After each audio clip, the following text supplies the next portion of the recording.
Polly dear. Bye-bye. Goodbye, Joan. Have a nice weekend.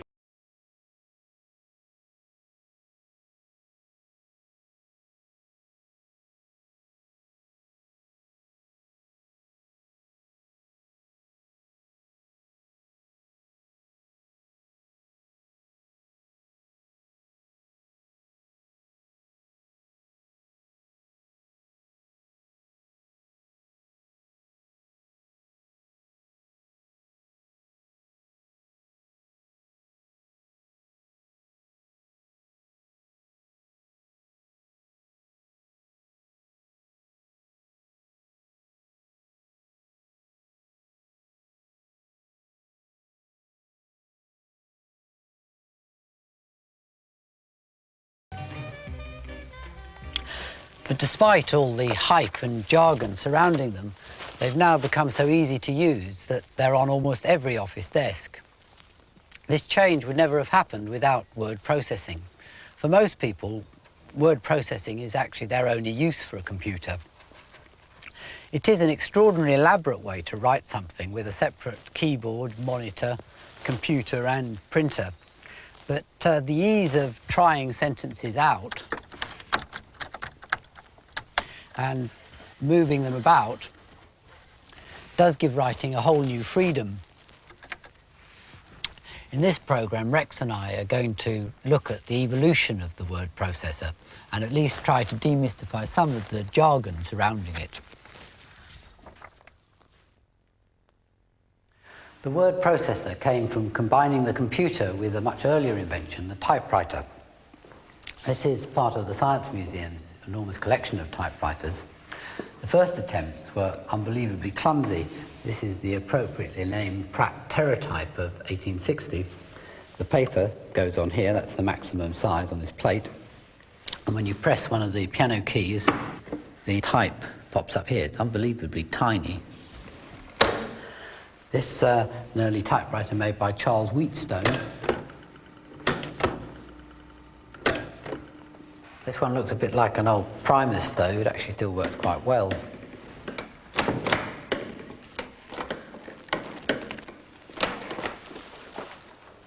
Now this one, you put the paper in this brass frame with a bit of carbon over it, and then you put the writing ball down on top of it, and you punch in the letters. Well, they're supposed to spring back out again.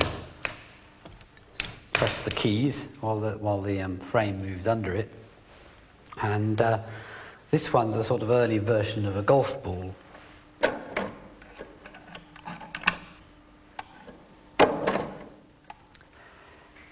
But this machine, the Scholes and Glidden from 1875, revolutionised the typewriter. This was the first one that could type faster than you could write by hand. It was the first machine to be mass-produced, and the first machine to have the QWERTY layout of the keys that's been used ever since. His machine appeared just at the time that offices were expanding rapidly. By 1900, typewriters had become an established part of any office, introducing a whole new workforce of women. Miss Smith, what can you tell us about your Model B? Right now, I wouldn't trade my typewriter for the world. The new improvements to typewriter ribbons and the new proportional spacing of my Model B, our business letters appear so elegant. And I've even increased my typing speed, too. One thing, though. I wish they'd invent a typewriter that could erase or eliminate errors. I'd never have to stop to erase again.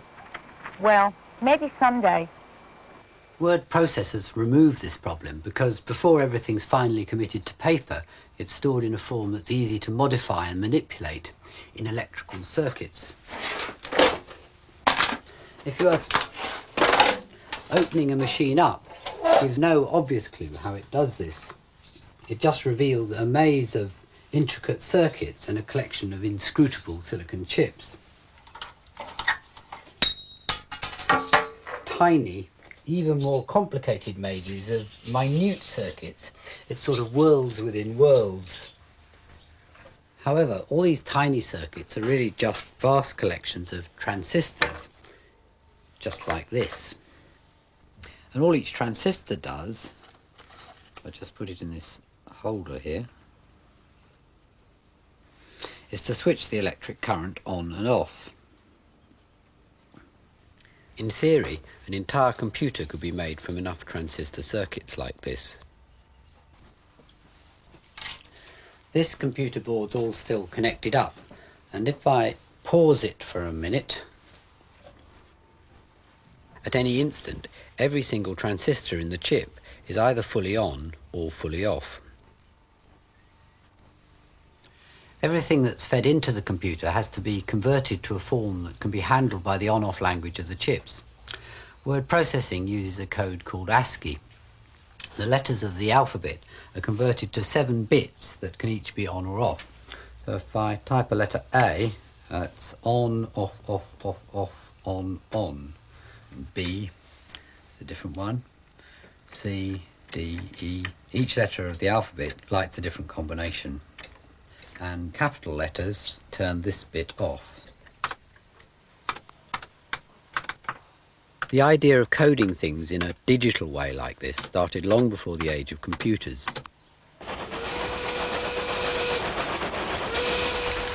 Have your tickets ready.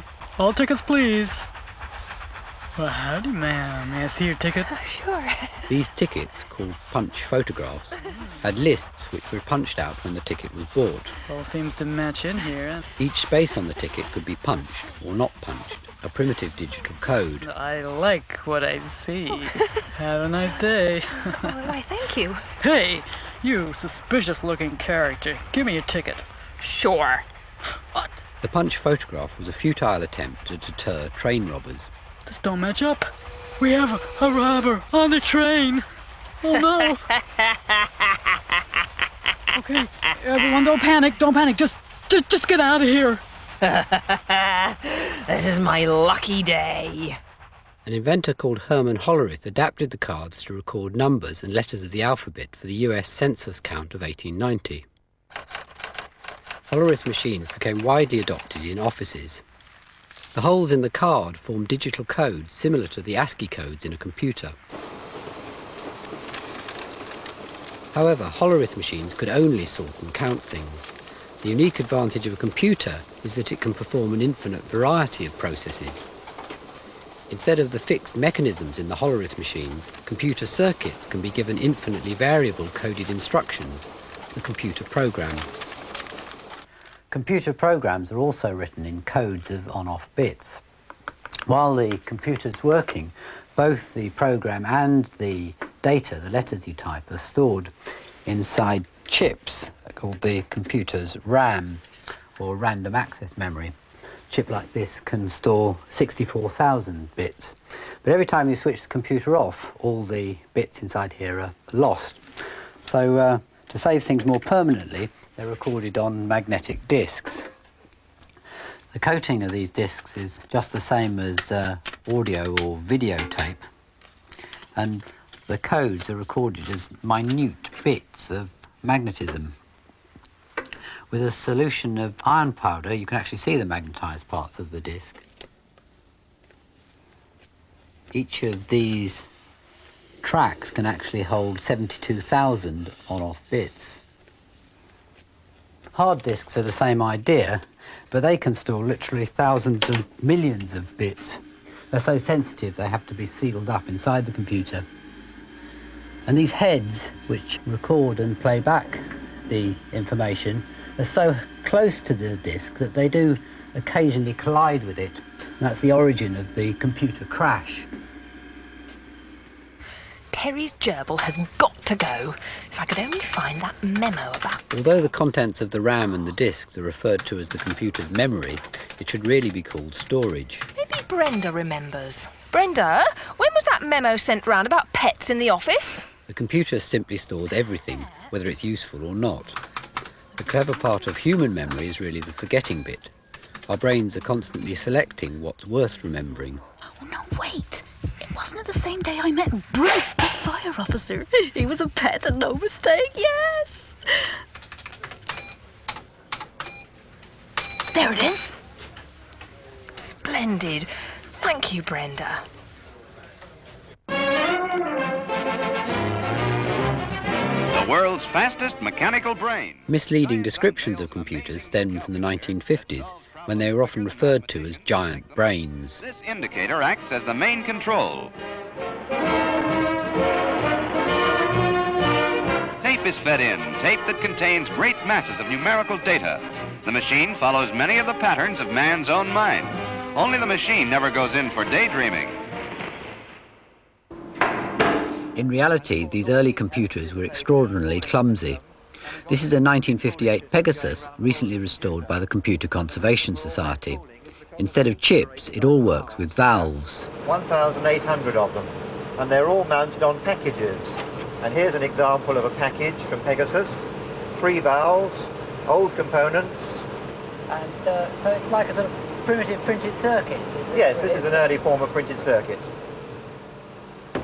To keep the valves cool, large amounts of air have to be blown through the computer, so it all has to be aerodynamically shaped, like a wind tunnel. And what we have to do first of all is to switch the HT on, and we press the HT button here, and that brings up the lines on the cathode ray tube here. And now we have to enter the instructions to start the engineer's test program.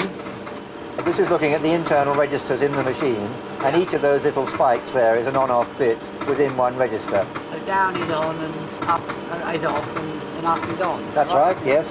Of course, you can also hear the engineer's test program playing on the loudspeaker down here. And having got a loudspeaker, there was an incentive for people to write tunes for the computer. And I can now load a tunes program in, and we have to load this on a paper tape reader here. Yeah. And here's a tunes program punched on paper tape. And this we can load into Pegasus. And here we have the punched paper tape. So the holes are just like the holes in Hollerith punch cards? That's right, yes, idea. yes. And we load that into the reader here.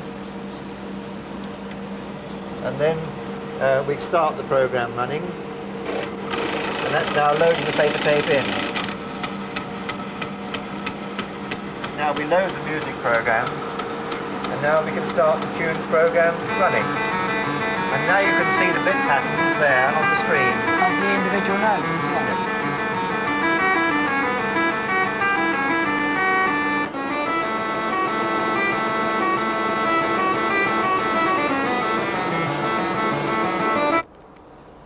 Writing programs on paper tape like this was very difficult.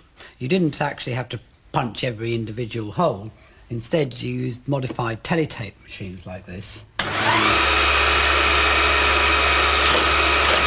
Each letter I press punches out a different combination of holes. Even so, it remains a very frustrating business because just one wrong key, and when the tape's transferred to the computer, the program won't run. As part of my engineering degree, I did a short computer course writing programs like this in 1970, and I don't remember ever getting a single program to run. The solution was to add a TV screen to the computer. This is one of the first computers to have one built in. It was introduced in 1969.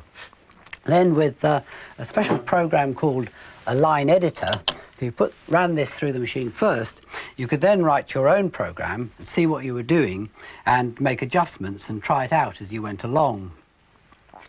These line editor programs were really the forerunner of the modern word processor programs. I suppose that some of you are wondering what that television screen device is and what it has to do with the office of today. That equipment is called the IBM 3277 display terminal.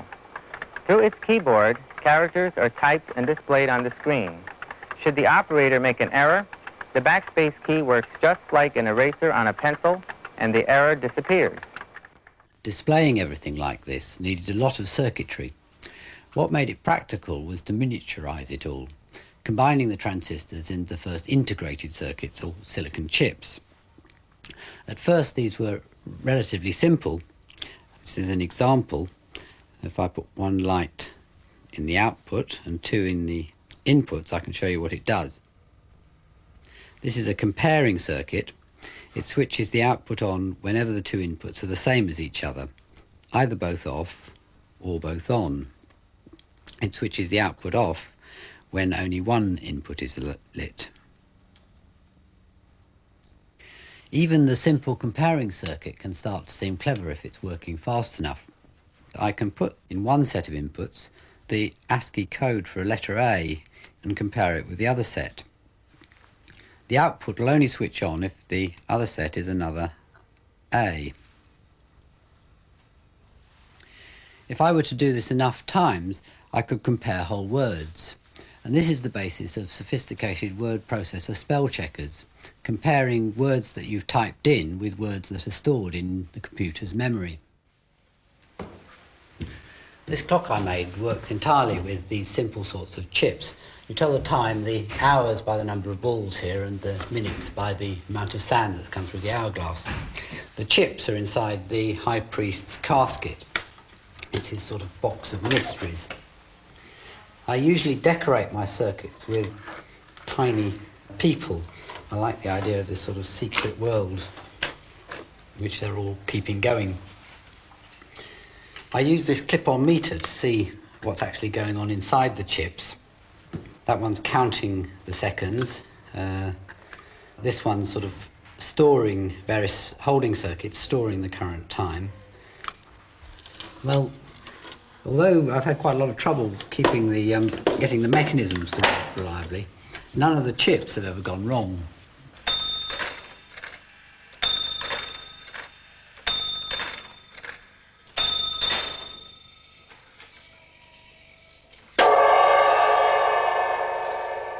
It's the extraordinary reliability of chips that's made it possible to build them more and more complicated. The modern microprocessor chip is almost a complete computer in itself. It controls all the other chips inside the computer.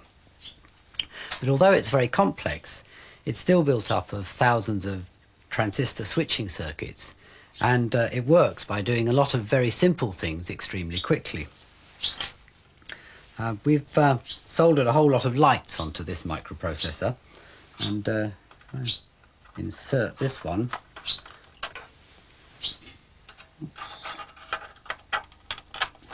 Switch the computer on. I've now rigged this one up so that I can slow it down, and you can now actually see the bits of code moving around inside. These are either the coded letters or the instructions of what to do with them. Of course, in reality, this is actually switching at millions of times a second. Word processors could have remained highly expensive rarities, except for the dedicated hobbyists who started devising and selling personal computer kits made from microprocessor chips. By the early 80s, companies like Sinclair and Amstrad had started to sell ready-built personal computers. Many came complete with their own word processor programs. And inclusive word processing software. It's more than a word processor, for less than most typewriters. The last part of the word processor to be perfected was the printer. The first sort to appear were dot matrix printers. These have a memory which stores the shape of each letter in patterns of ons and offs. Then inside the machine there's a device like this. The ons and offs are used to power a group of electromagnets which push out a tiny row of steel pins.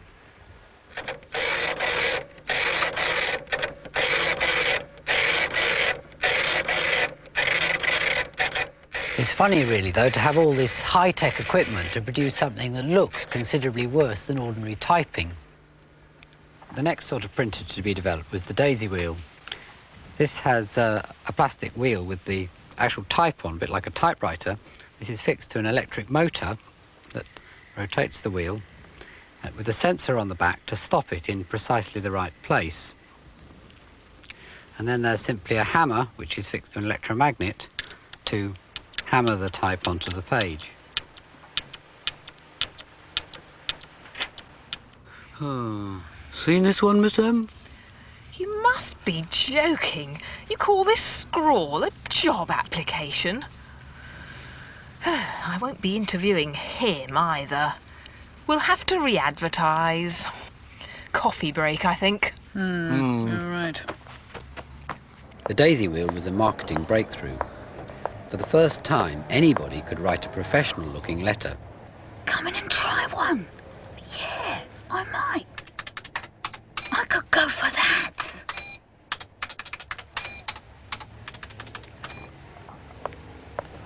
Wicked. This man looks very good. Don't you love the name? We'll see him. You? You're constantly get out of here. Wasting our How time. dare you? Outrageous. The success of the daisy wheel led to the development of much faster and quieter printers. These have returned to the idea of creating the letters out of patterns of dots like the pin matrix printers. Some are laser printers, which are quite complicated, but others simply squirt blobs of ink.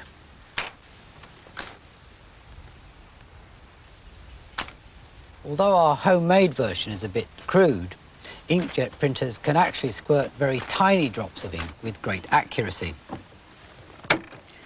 This is an actual print head. The computer powers tiny electric heating elements which create bubbles and force ink out through these tiny holes.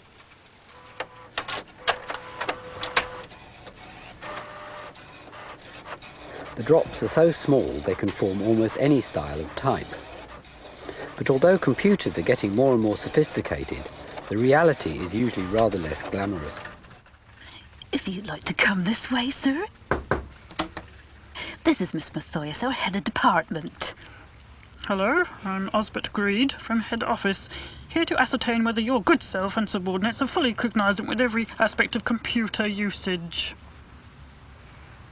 I think I follow you. Of course, we all find our PCs absolutely, Kindly demonstrate. Yes, I'll network everyone in the department to confirm current status.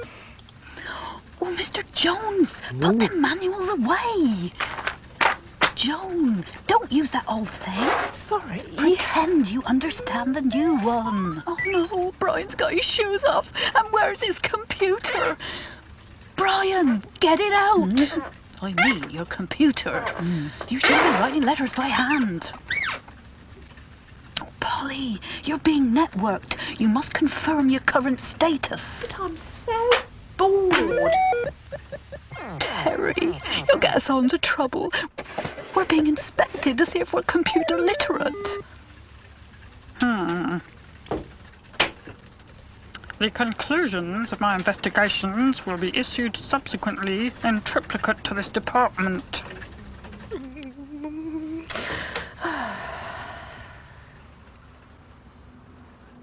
The new computer users are completely helpless if something goes wrong. Everyone has stories of floppy disks introducing rogue instructions or viruses.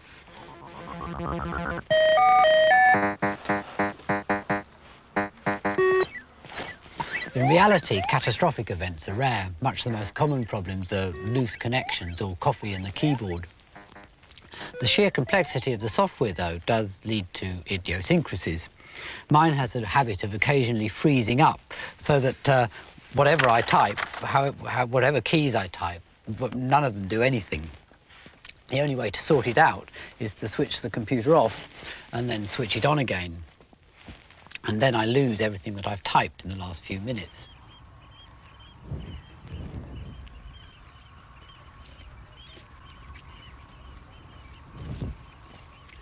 Personally, I find this reassuring. It reminds me that my word processor is just a useful gadget full of transistor switches, not some superhuman intelligence.